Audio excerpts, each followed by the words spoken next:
तुका म्हणे माझे हेची सर्व सुख तुका म्हणे माझे हेची सर्व सुख पाहिन श्रीमुखावरीले तुळशीहार गळा कसे पितांबर आवडे निरंतर हेची धान विठ्ठल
मुक्ताबाई नमो त्रिभुवन पावनी आद्यत्रय जननी देवाची मंगल भावन मंगल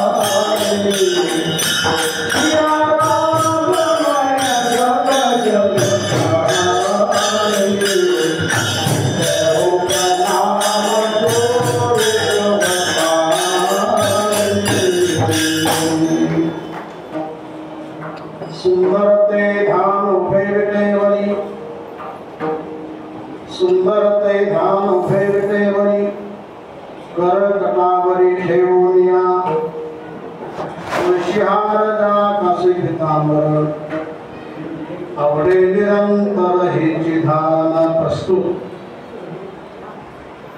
विष्णू माऊली ज्ञानेश्वर महाराज अशा पवित्र दरबारामध्ये आजची सप्ताहातील प्रथम दिनाची सेवा करण्यासाठी निवड केलेला संत सम्राट जगद्गुरु तुकाराम महाराजांचा फार चरणाचा पण 4 चरणाचा अभंग आहे। या अभंगातून महाराज जो अख्ख्या जगाचा चालक मालक प्रतिपादक असा जो भगवान त्याच्याबद्दल आपली आवड तुकाराम महाराज या अभंगातून प्रकट करतात।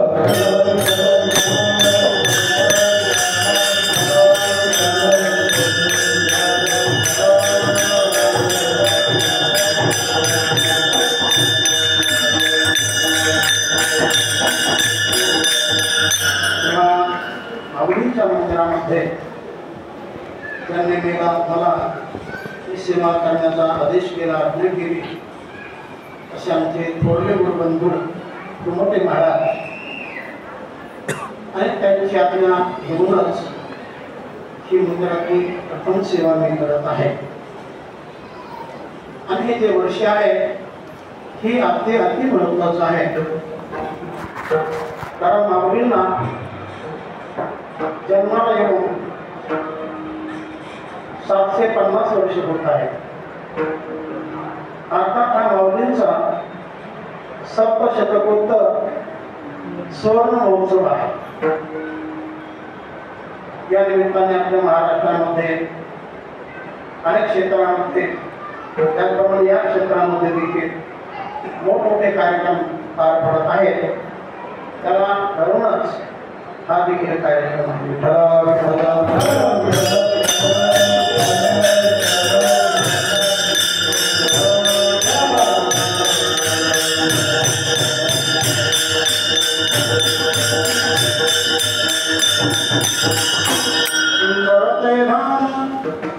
उभे विटेवरी करकटावर पायावरी ठेवून या तुळशीहार गळा कासे पितांबर आवडे निरंतर हेची धान.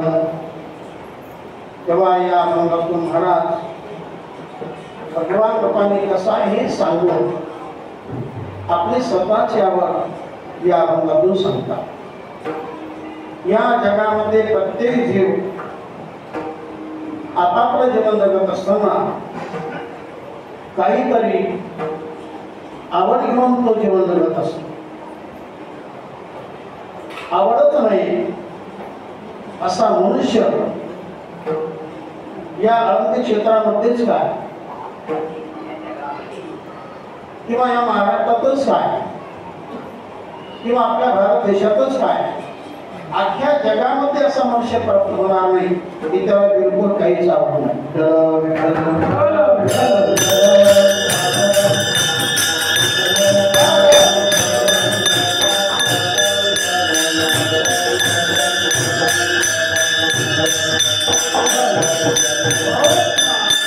आपापलं जीवन जगताना मनुष्य काहीतरी आवडीला घेऊन आपलं जीवन जगत असतो. हे काही मनुष्य नाही की त्याला बिलकुल काही चालत नाही. एखाद्या माणसाला नाही व्यापार आवडणार तर त्याला नोकरी आवडणार, नाही नोकरी आवडणार तर त्याला शेती करणं आवडणार, नाही शेती करणं आवडणार तर त्याला काहीतरी उद्योग आवडणार. एखाद्या माणसाला नाही कीर्तन आवडणार तर त्याला तमाशा तरी आवडणार. एखाद्या माणसाला नाही तमाशा आवडणार तर त्याला इतर काहीतरी आवडणार. पुण्या जगामध्ये कोणाला काय आवडेल कोणाला काय आवडेल सर्वांची आवड सांगू शकत नाही. पण आवडच नाही असा मनुष्य जगात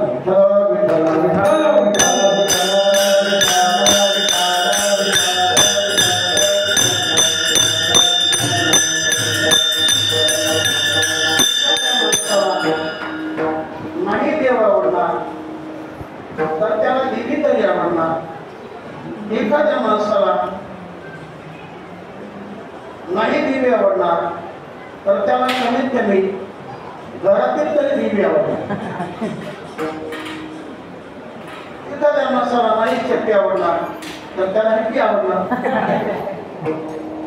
आता प्रत्येकाला काहीतरी आवड जीवनामध्ये असते.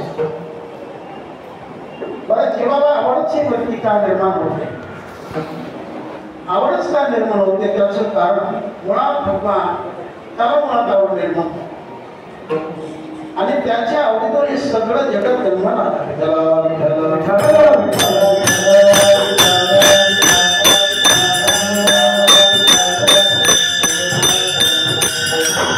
आवडी धरून आले ती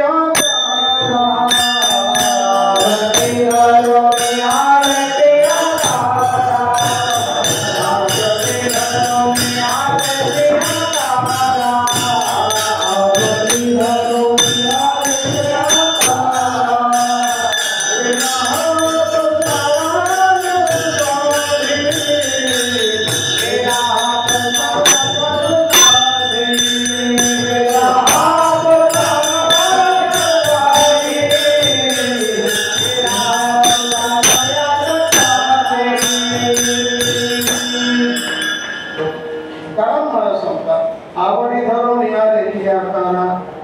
गेला हा पसारा या पिसाळी. देवाच्या आवडीतून हे सर्व जगत निर्माण झाले.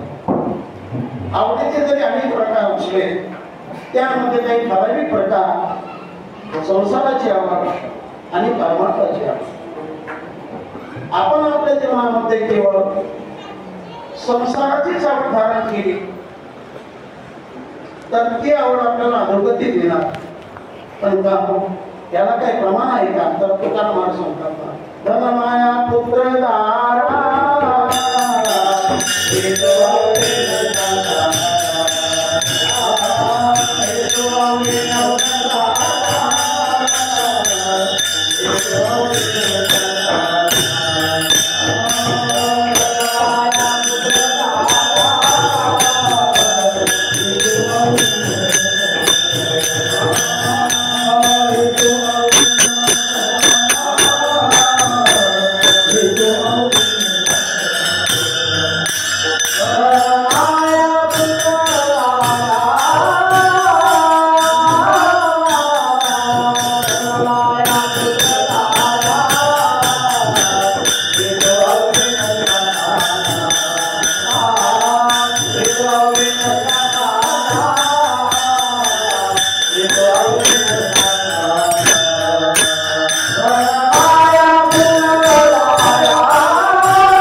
की धनमाया पुत्रदारा हे तो आवडे नरका फारा, तर त्यांना नरकाची प्राप्ती आहे. आणि म्हणून संसार करायचाच नाही का? मग करा, पण देवाची आवड धरून करा, संतांची आवड धरून करा, परमार्थाची आवड धारण करून करा. केवळ तुम्ही संसारच केला तर मग तुम्हाला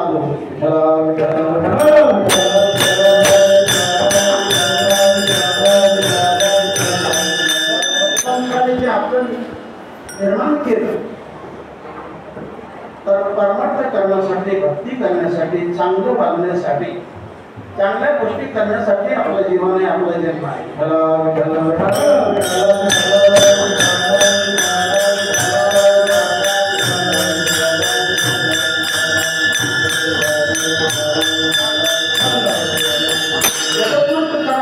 एका अभंगातून झालेला पती पत्नीचा संवाद त्याचा अनुवाद महाराजांनी अभंगातून केला. एक पत्नी आपल्या पतिदेवाला सांगत आहे, सुखे ओळखदावी गुहा माझे दुःखाने लापा, आवडीचा मरिला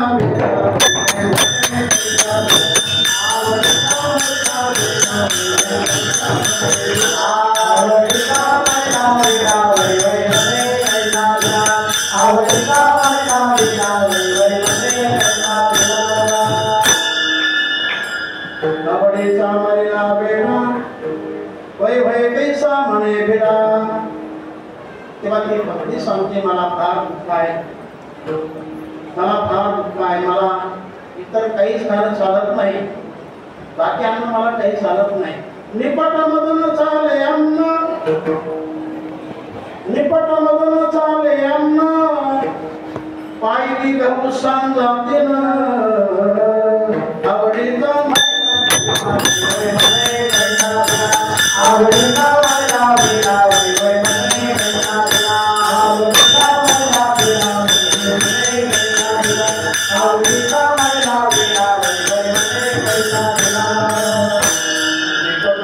चाले अन्न पण पायली गहू सांगते न. 3 टायमाला किती गहू लागतात? पायली भर. मग त्या बाईचं पोट आहे का मोठ आहे? एवढं खाऊ नाही ते म्हणते, मला बिलकुल काही चालत नाही, खाल्ल्याची वेळ कोणा ती बाई सांगते, पहा मला पोटाचा आजार आहे, अखंड मध्ये पोटाची व्यथा,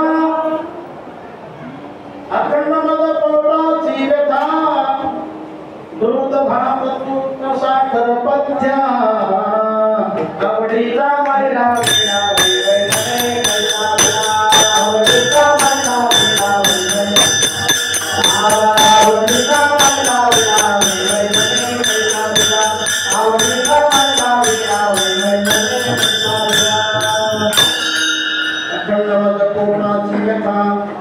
दूध भात तूप साखर पथ्या. तर मला डॉक्टरकडे गेल्यानंतर त्यांनी असं सांगितलं की तुम्ही बाकी गोष्टी सेवन करू नका, फक्त तुम्ही दूध भात तूप साखर एवढंच खाणे, बाकी न खाणे. तर मला साखर खाण्याचं पथ्य असल्यामुळे तुम्ही माझ्यासाठी साखर आणली. किती आणली? गेली वारी तुम्ही आणली साखर, गेली वारी तुम्ही आणली साखर, 7 दिवस गेली 10.5 सैर, आवडीचा महिला आवडीचा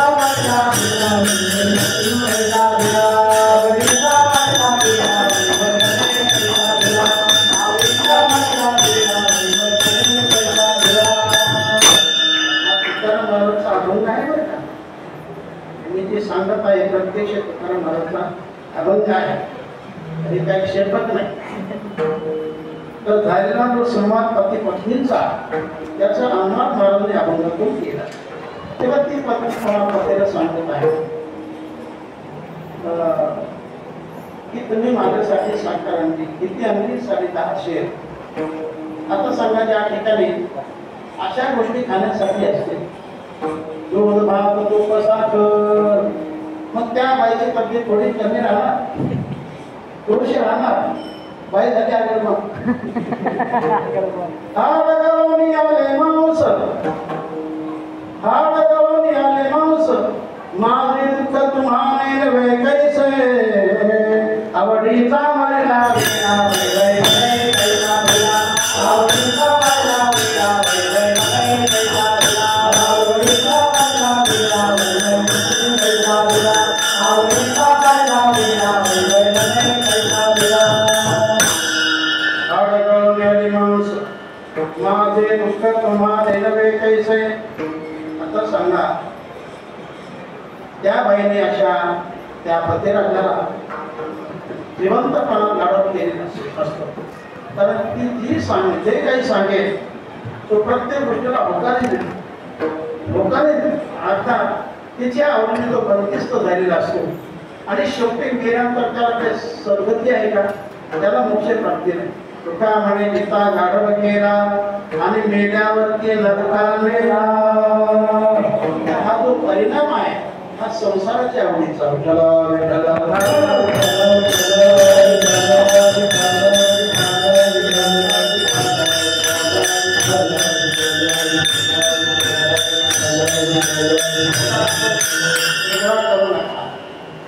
संसार करू नका असं संतांचा आदेश आहे. संसार करा पण देवाची आवड धरून, संतांची आवड धरून, कर्मार्थ करून, इमानदारी धरून, सत्याला समोरून,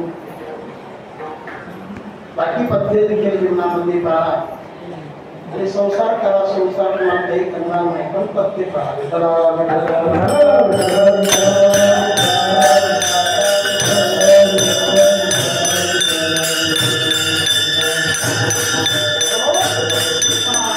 असे आवडीचे दोन प्रकार की संसाराची आणि परमार्थाची. जीवनामध्ये परमार्थाची आवड सहजासहजी निर्माण होत नाही. कारण स्वतः ज्यांच्या दरबारामध्ये आज आपली सेवा चालू आहे असे विश्वमावली देखील म्हणतात. माझ्या जीवनामध्ये मला ती विठ्ठलाच्या बद्दल आवड निर्माण झाली ही सहजासहजी नाही. त्याचं कारण मावळी सांगतात. बहुता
सुकृताची जोडी, माझ्या ठिकाणी ती आवड निर्माण झाली विठ्ठलाच्या बद्दल. तर त्याला कारण म्हणजे माझं मात्र सुकृत आहे, पुण्यकर्म आहे, सत्कर्म आहे. अनेक जन्माचे सुकृत बदली त्याचे मुख्य हरी पैठा. जन्म जन्मांतरी पुण्य असे पुण्य सांगतो. हरीचं नाम विभागली हे श्रीरामाचे विठ्ठल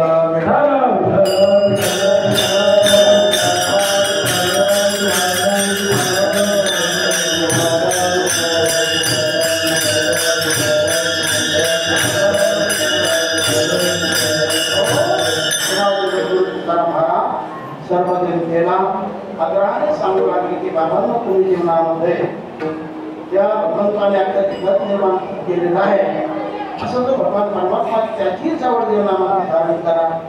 तर काही माणसं म्हणजे एक म्हणा तुम्ही जी सांगता की आम्हा सर्वांना मान्य आहे कारण पाठवत तुमचं सांगा अर्थात तुम्हाला जी आवडत असेल ती आवड आम्ही धारण करू. मग तुकाराम महाराज सांगतात आवडीने ग्रंथ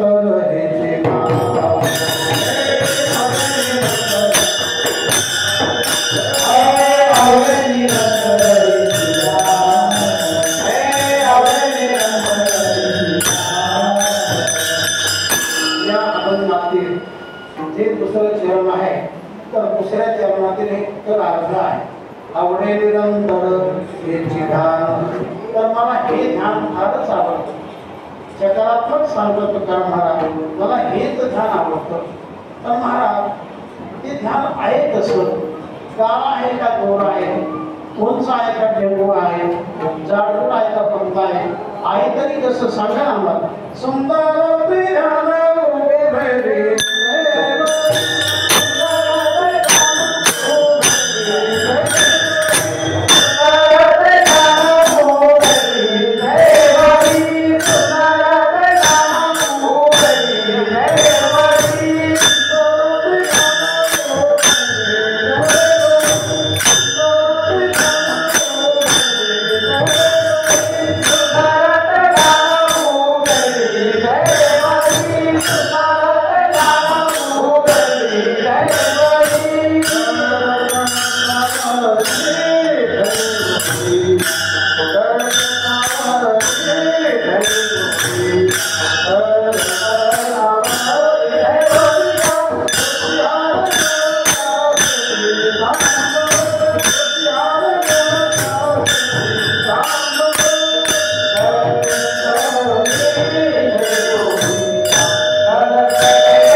तर सर्वांग सुंदर असा तो भगवान परमात्मा की जो पंढरपूर क्षेत्रामध्ये विटेवर उभा आहे, कमरेवर हात आहे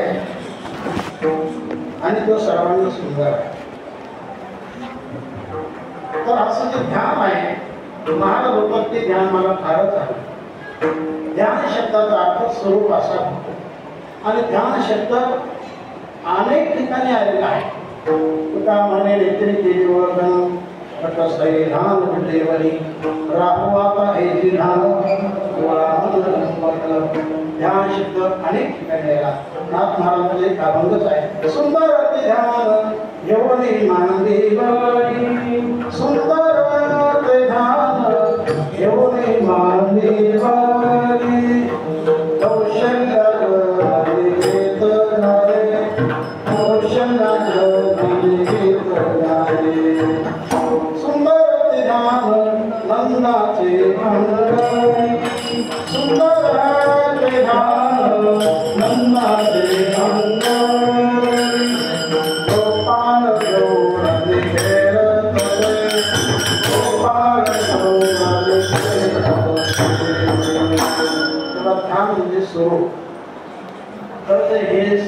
रूप आहे, हे स्वरूप आहे ते प्रत्येक युगामध्ये कोणत्या कोणत्या नामाने होतं त्याचं दिग्दर्शन नाथ महाराजांनी केलेलं आहे.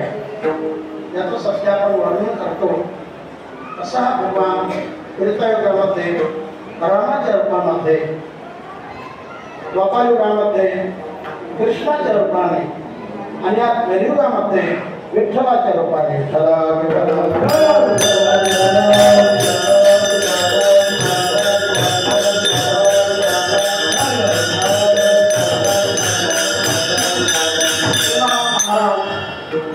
या दर्शन सर्वनामाने सांगतात की सुंदर ते ध्यान उभे विटे भरी. तर ते सुंदर आहे केवळ काही अंगाने नव्हे तर सर्वच अंगाने. त्याला सर्वांग सुंदर परमात्मा म्हणतात. माणसाकडे सौंदर्य असतं तर ते सर्व अंगाने नसतं, पण देवाकडे सर्व सौंदर्य आहे. आणि जगामध्ये जेवढा मग सौंदर्य आहे इतराचं नसतं, ते प्रत्यक्ष भगवंताचं आहे.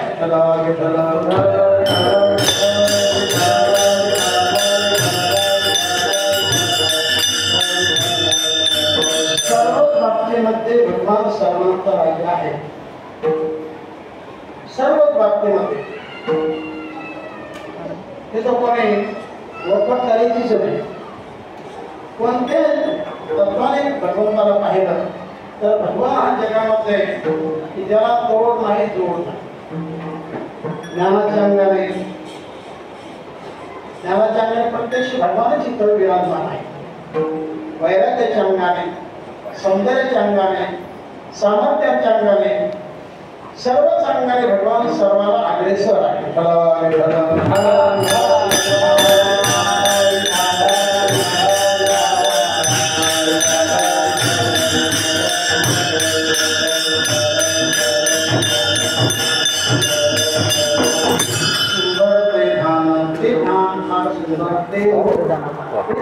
फार सुंदर आहे. सर्व संतांनी देवाचं सौंदर्य गायलेलं आहे. भगवंताला भिन्न भिन्न शब्दाने सर्व संतांनी गायलेलं आहे.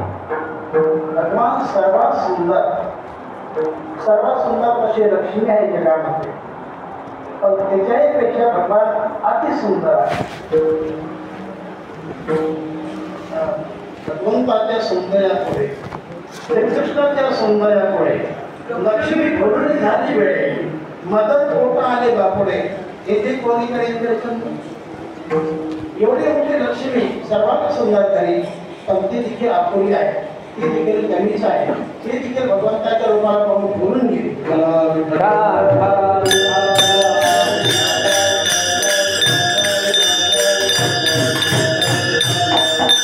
त्या तोडीच्या जगामध्ये कामदेव आहे, तो काही कमी नाही.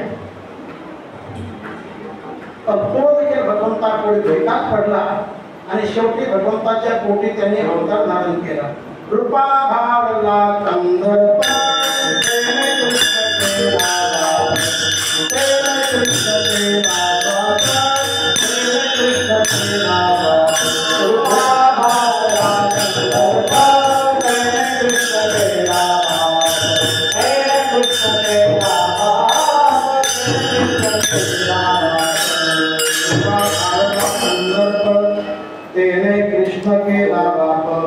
भगवान सगळ्यामध्ये सौंदर्यवान आहे. कोणी म्हणते का हो तुम्ही असं विधान कल्पाच्या काळात होता, ते फारच सुंदर.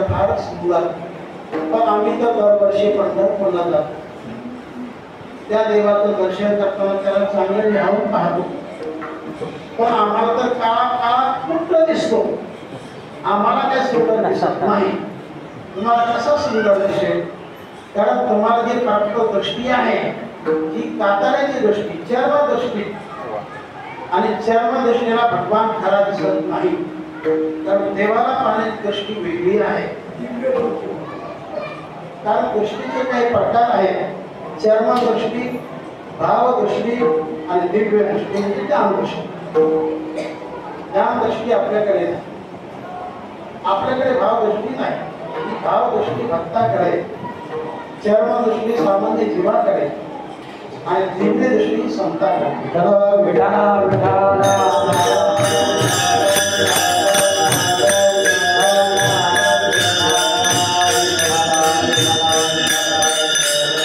आता सध्या देखील वर्तमान काळामध्ये देखील भगवान भाव दृष्टी दिसतो, पण तेवढा अधिकार आपला झाला तर, एवढी पात्रतांगी आली तर भावाने देव दृष्टीला पडतो. संत देखील दृष्टीला पडू शकतात, पण तेवढी भावना असावी. भावना तेवढी झाली, पात्रता तेवढी आहे की संत देखील दर्शन मिळू शकतात.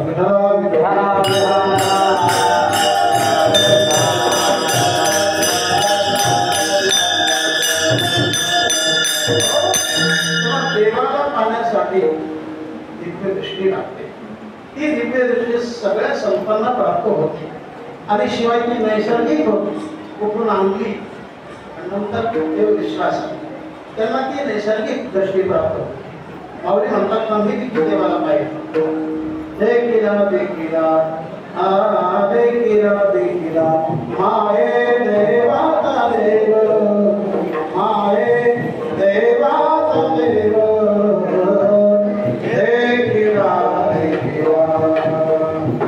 योगी माऊलीचे शब्द आहे की जो भगवान परमात्मा योगी पुरुषांना देखील दुर्मिळ आहे, त्यांना देखील दिसत नाही, पण अशा भगवंताला आम्ही देखील पाहिजे. सर्व संतांनी भगवंताला पाहिजे.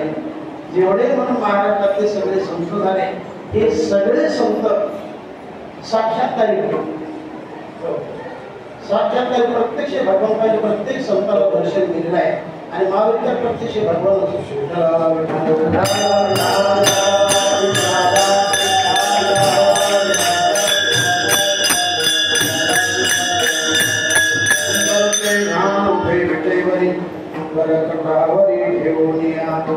तर सगळ्यामध्ये भगवान अति सुंदर आहे. आणि मग त्याने आपले हात आहे कमरे ठेवलेले आहेत, आपले पाय सम केलेले आहेत. त्याचा विचार आपण राहिल्यानंतर कोणी करू. तर असं तो सर्वांत सुंदर भगवान परमात्मा त्या परमात्म्याच्या गळ्यामध्ये कोणता हात तुळशी हार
तर देवाला तुळस फारच आवडते म्हणून. आणि म्हणून आपण देखील आपल्या गळ्यामध्ये पवित्र अशी तुळशीची माळ धारण करावी.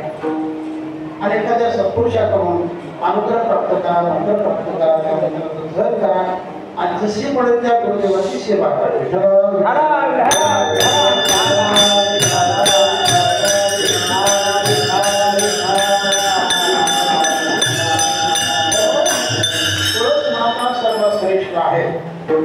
आणि मग प्रत्येकाच्या दारी तुळशी वृंदावन असावं. जिस घर में तुलसी वृंदावन, जिस मुखाने राम, वो घर जाकर 5 ग्रास में वही नरक समान. प्रत्येकाच्या दारी तुळस असावी आणि प्रत्येकाच्या मुखामध्ये राम नाम असावे. ज्याच्या मुखामध्ये राम नाम नाही, देवाचं नाव नाही आणि ज्याच्या दारासमोर तुळस नसेल अशा घरी माणसाने जीवन करायचं.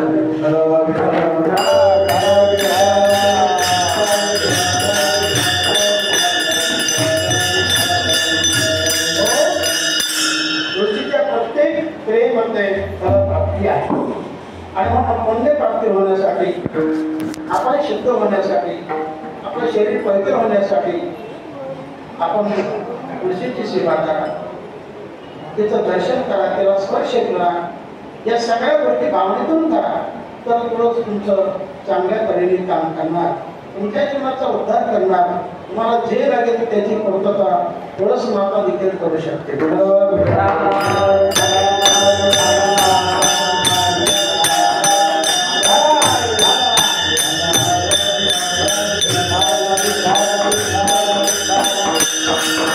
देवाच्या गळ्यामध्ये तुळशीचा हार आहे.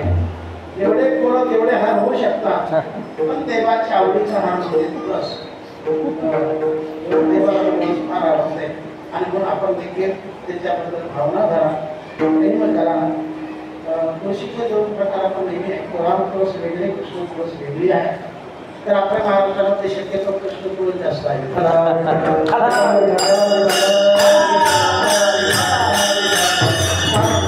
कारण कृष्ण भगवानाची स्थान तोच विठ्ठल झालाय आणि कृष्ण तुळस जास्त आहे.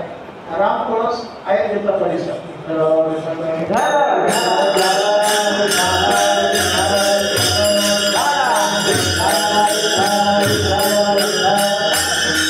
तुळशीहार गळा कासे पितांबर. कासेला म्हणजे कंबरेला पितांबर आहे. पीठ म्हणजे पिवळा, अंबर म्हणजे वस्त्र. देवाच्या कमरेला जे वस्त्र त्याला पितांबर असं म्हटलेलं आहे. आणि पितांबर शब्द संतांच्या, प्रत्येक संतांच्या अति आवडीचा. आणि संतांनी पितांबर शब्दातला अभंग आपल्या गवंडीत घेतला आहे. महाराज बोलतात ना, कास पितांबर कस्तुरी तिलक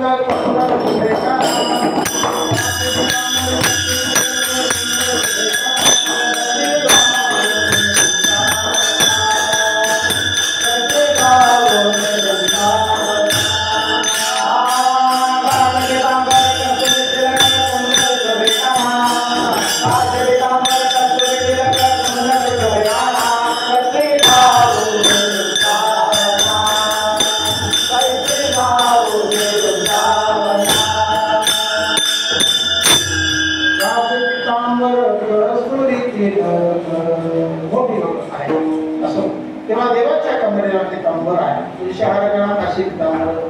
तर असं जे ध्यान आहे महाराज म्हणतात ते मला फारच आवडतं. असा जो सर्वांना सुंदर भगवान परमात्मा, कारण आपला वेळ पुढे पुढे चाललेला आहे, असा जो सर्वांना सुंदर भगवान परमात्मा, अशा त्या परमात्म्याच्या कानामध्ये कोणते कुंडल, त्याचा आकार कोणता, त्याला महाराज आनंदाच्या अतिशय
म्हणतात नाही तिसरं चरण आहे मकर कुंडले देवाच्या कानामध्ये जे कुंडल आहे त्याचा आकार हा माशाच्या आकारासारखा आहे मकर कुंडले तर ते कुंडल देवाच्या कानामध्ये चांगल्या परीने शोभतात चांगल्या परीने दिसतात श्रवण नामका देवाच्या दोन्ही कानामध्ये ते कुंडल चांगले दिसतात चांगले शोभतात मकर कुंडले द्रौपदी श्रवणी आणि कंठी कौतुकमानी विराज कुंडलाचे प्रकार आपण अनेक आहेत त्याचे आकार अनेक आहेत पण देवाच्या कानामध्ये जे कुंडल त्याचा आकार मात्र माशाच्या आकाराचा आपण भगवान बाबाच्या कानामध्ये कुंडला भोगत पाहतो त्याचा आकार वेगळा आहे पण भगवंताच्या कानामध्ये जे कुंडल त्याचा आकार जरा माशाच्या आकारासारखा मकर कुंडले द्रौपदी श्रवणी ते कौतुकमानी विराज आणि कंठामध्ये कौस्तुभ नावाचा मणी आहे या मण्याबद्दल एक मोठी गोष्ट आहे ते तेवढं सांगायला आपल्याला वेळ नाही पूर्वीच्या काळी म्हणतात समुद्र मंथन झालं तर त्या समुद्र मंथनातून बरेच रत्न बाहेर आले त्याचं प्रमाणामध्ये 14 रत्न होते त्या 14 रत्नांच्या बद्दल एक असा श्लोक आहे तो काय मला म्हणण्यात येत नाही परंतु आडला गेला नाही त्याला मदत करा तर श्लोक शक्यतो मंडपात म्हटला जातो या मंडपात नाही लग्न मंडपात म्हटला जातो लक्ष्मी कौतुपारिजात कसुरा धन्वंतरी चंद्रमा नामदुधा सुरेश्वर गजो रंगादिदेवांगना अष्टम सप्तमुखी विषम हरिधनु शंखोमृतं चामृते रत्नानि चतुर्दशं प्रतिदिनं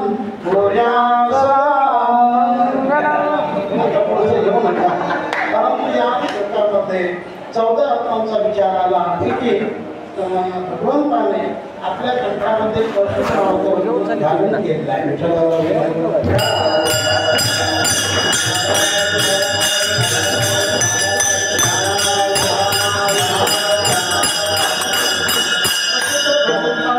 चार का 5 रत्न आहेत त्यामध्ये लक्ष्मी देखील आहे त्यामध्ये कौस्तुभ नावाचा मणी आहे माता कोटेश्वरी आता धनलाल आणि कौस्तुभ निर्मळ शोधे तर अशा प्रकारे तुकाराम महाराज ग्रंथाचं वर्णन करत आहेत त्या तिसऱ्या चरणातून म्हणतात की मकर कुंडले द्रौपदी श्रवणी आणि कंठी कौतुकमानी विराज असं सुंदर वर्णन महाराजांनी ग्रंथाचं केलेलं आहे ते वर्णन ऐकून एक मनुष्य म्हटला महाराज तुम्ही फार सुंदर देवाचं वर्णन केलं पण त्या देवाचे तुमचा काय संबंध तर त्याचा संबंध महाराज अरंगाच्या शेवटी Ah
सर्व सुख मागीन श्रीमुखा वडिले नारद होता भगवान परमात्मा माझं सर्व सुख आहे आणि म्हणूनच मी त्या समोर आवडीने पाहणार कारण देवाचं मुख पाहण्यामध्ये सुख प्राप्ती आहे देवाचं रूप पाहण्यामध्ये सुख प्राप्ती आहे जसं माऊली म्हणतात ना रूप पाहता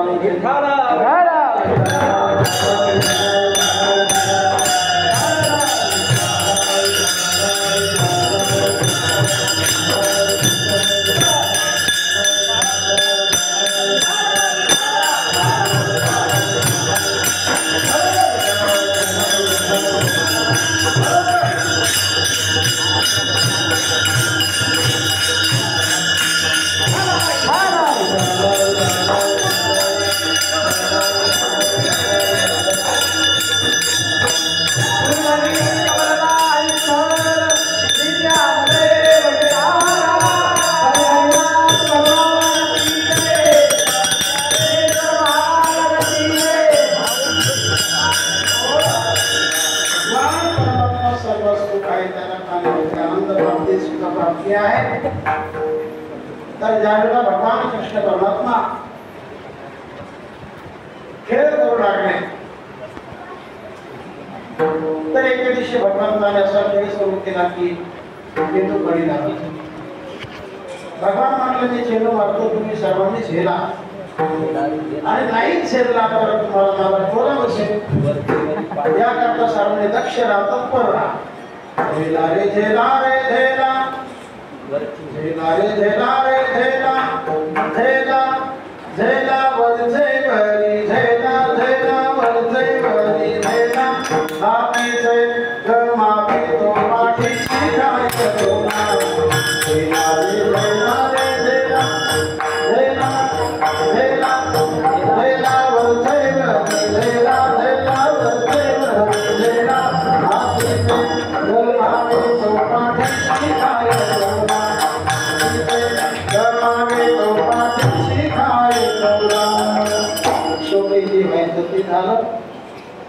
निसटला आणि कर्माच्या झाडावर जाऊन तो अडकला गेला कर्माचं झाड नेमकं डोहाच्या तीरावरती ज्या डोहामध्ये विषारी नाग कालिया सर्प राहत होता तर तिथं जाणं म्हणजे मरणच दुसरा आनंद नको आहे तिथं जाणं म्हणजे मरणच सर्व गोपाल घाबरले कारण की भगवान म्हटले तुम्ही घाबरू नका पुढे जाऊ नका मी जातो चेंडू काढतो भगवान गेले झाडावरती चढले खाली हरवले पहिला चेंडू खाली पडला चेंडू खाली पडला की भगवंताने खाली उडी मारली कारण चेंडूचा विषय कानया नातावर भगवंताने देवा हे कारण होतं त्याची आकलपट्टी भगवंताला करायची होती याकरता भगवान भगवंताने नाटक केले आहे चेंडू खाली पडल्यानंतर भगवंताने डायरेक्ट उडीच मारली आणि या ठिकाणी कार्याला झोपलेला होता अशा ठिकाणी भगवान गेले त्याची पत्नी जागी होती कार्या सर्पाची ती पत्नी ती जागी होती कारण त्याने भगवंताच्या रूपाला पाहिलं त्याला फार मोठं भगवान वाटलं आश्चर्य वाटलं की हा मुलगा आलाच कसा एवढं पाणी घेऊन आणि एवढं विषारी पाणी हा जगून पासून आलाच कसा त्याला वेगळं वाटलं आणि मग ती बालकाला बोलू लागली अरे बालका एवढं धैर्य तुला कसं तू कुठून आलास तुझी येण्याची दिशा कोणती तुझ्या आईचं नाव काय, तुझ्या बापाचं नाव काय, तुझ्या गावाचं नाव काय, तुझं नाव काय, हे सगळं मला सांग. कौन दिशाते आई रे बालक, कौन दिशाते आयो रे बालक, कौन तुम्हारो काम है, कौन सखी के पुत्र कहिए, कौन तुम्हारो नाम है, कौन तुम्हारो नाम है. सांग मला सविस्तर सांग. तेव्हा भगवान सांगू लागले, स्पष्ट शब्दाने सांगू लागले, हे नागिन ऐक माझा बोल. पूर्व दिशाते आयुरी नागिन, पूर्व दिशाते आयुरी नागिन, दुख हमारो काम है, माता यशोदा पिता नंद, कृष्ण हमारो नाम है, कृष्ण हमारो नाम है. सर माझी येण्याची दिशा पूर्व आहे. माझ्या गावाचं नाव गोकुळ आहे. माझे वडील नंदराज, माझी माता यशोदा आणि माझं नाव कृष्ण आहे. माझं नाव कृष्ण आहे. ते आश्चर्य वाटलं, किती छोटा मुलगा पण किती गोड बोलतो, मधुर बोलतो. अरे बालका, तुला पाहून मला तुझी दया निर्माण झाली, कारण माझा जो मालक आहे दुष्ट आहे, तो तुला पाहिलं तर तुला फराळच करेल. तर याकरता तू लवकर जाता हो, तू लवकरच जा. माझा मालक जर उठला तर तुला खाऊन पाहिजे. त्याला आरंभार वाटला, असा बालक सोडणारी माता किती दुर्दैवी, किती निर्मळी. थोडा सर्वांना सुंदर की जगामध्ये त्याला गोड नाही, गोड नाही, असा बालक कोण विसरल्याचे, कोण त्यांनी असावे. वर्णन केलेलं आहे महाराजांनी.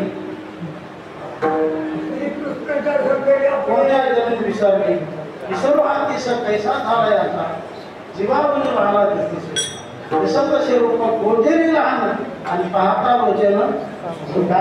त्याला मोठा आनंद, त्याला फार मोठं सुख वाटलं. नंतर त्याने हे प्रश्न केले. भगवंताने स्पष्ट शब्द सांगितलं आणि शेवटी ती म्हटले, तू लवकर जाता हो. जय जा रे जलहार माला, 1.25 लाख की बोरिया, 1.25 लाख की बोरिया. तुला मी 16 लाख गेले मालिक होते, सगळं देते, पण तू लवकर जा. तर भगवान म्हटले, तू मालकाची भीती मला दाखवू नकोस. तुझा मालक म्हणजे काही सामान्य नाही. मी नाही बाळ तर तुझ्या मालकाचा काळ, मी नाही बाळ तर तुझ्या मालकाचा काळ. हो, मला चित्त समजू नको. दिसायला छोटा पण असा सगळ्यात मोठा आहे. घाबरले आणि त्या बोलण्याने शेवटी तो कार्या सर्व जागृत झाला. आपल्या विरुद्ध भाषा करतो हा मुलगा, आपल्या विरुद्ध भाषा करतो. अति राग आला, जोराचा कणा मारला. भगवंताने देखील अवसान करून जोराचा बुक्का ठेवून दिला. त्याच्या बुक्क्यातच का सर्व त्याचे मने किळकिळे झाले, गणित गातर झाला, शक्तीहीन झाला. त्याने विचार केला, आपला काळच आहे, हा नाही बाळ तर आपला काळ. मग तो रडू लागला, ओरडू लागला, जात भाईला हाका मारू लागला, धावा पळा, धावा पळा, वाचवा मला. शेवटी काही ते सर्व धावत आले, देवाला धनुष्य करू लागले. पण देवाने विचार केला, आपलं संकट आहे, या संकटातून आपल्याला कोण आपलं रक्षण करणार, तर आपल्या भक्ताशिवाय कोण आहे. आपला भक्ताचं गौरव त्याचं स्मरण केलं. गरुड येतो घरात काय, लगेच गरुड हजर तयार झाला. त्याला पाहता क्षणी सर्व सर्व सैन्य वैन्य करू लागले, पळून गेले. जे काही राहिले त्यांचा वास्ता त्या गरुडाने करून टाकणार. भगवंताला भगवानच त्याला म्हटले की बाबा, आता तू सर्व वाटेल लावलेस, आता एकच कर, तू बाजारा हो आणि आमचं युद्ध पहा. शेवटी भगवंताने त्याच्याशी युद्ध केलं. त्या युद्धामध्ये कार्या नागाला पराभूत केलं. तो काही सामान्य नव्हता, त्याच्याकडे हजारो हातीचं बळ होतं त्या सर्पाकडे, सामान्य नव्हता. पण भगवंताने त्याला जिंकलं, त्याला पराभूत केलं. नंतर त्याने शरणागती केली की मी तुमचा शरणागत आहे, मला जीवदान द्या, फक्त मला मारू नका, हे सांगा, मी जाण्यास तयार आहे. पण भगवंताने मला एक ठिकाण सांगितलं की आमच्या ठिकाणी तू जा. तर म्हटले, मी सांगता त्या ठिकाणी तुमचा भक्त कोण आहे, टपलेलाच आहे, मला खाऊन टाकेल, मारून टाकेल. म्हटलं तिथं तो येणार नाही असं त्याला दीप दाखवलं. रमण नावाचं दीप आहे अशा ठिकाणी तो गेला. पण ज्या वेळेला नागभक्तीने भगवंताच्या रूपाला पाहिला सकळ तेने नावलं कोणया तनने विसरली विसर्भांती कैसा झाला आता जीवामध्ये वाढला दिसतसे रूप मोजेरे लहान आणि पाहता लोचन सुखावले तुका म्हणे माझे पाहिला श्रीमुखावले ऋषिहार गळा असे पिकांवर आवडे निरंतर हे ज्ञानेश्वर